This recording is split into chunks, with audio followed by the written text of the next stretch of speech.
Mga kababayan, ang aking pagbibitiw ay hindi lulan ng kahinaan, kundi dala ng tunay na malasakit para sa ating mga guro at kabataang Pilipino.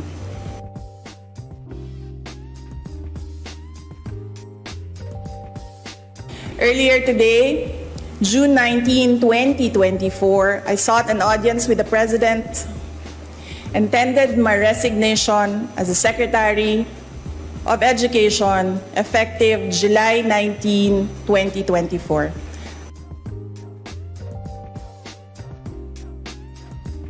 Mga kababayan, ang aking pagbibitiw ay hindi lulan ng kahinaan, kundi dala ng tunay na malasakit para sa ating mga guro at kabataang Pilipino.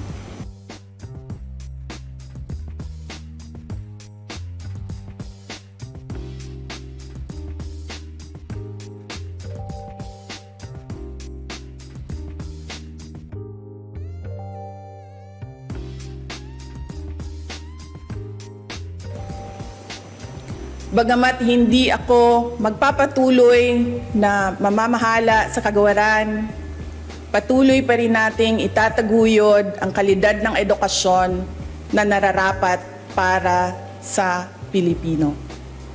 Hindi man ako ang tumatayong kalihim ng edukasyon, mananatili akong isang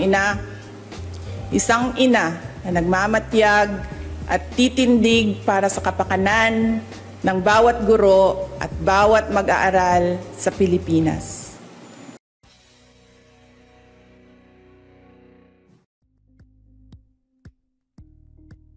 Thank you for watching Politico TV. Please like and subscribe to our channel for more videos.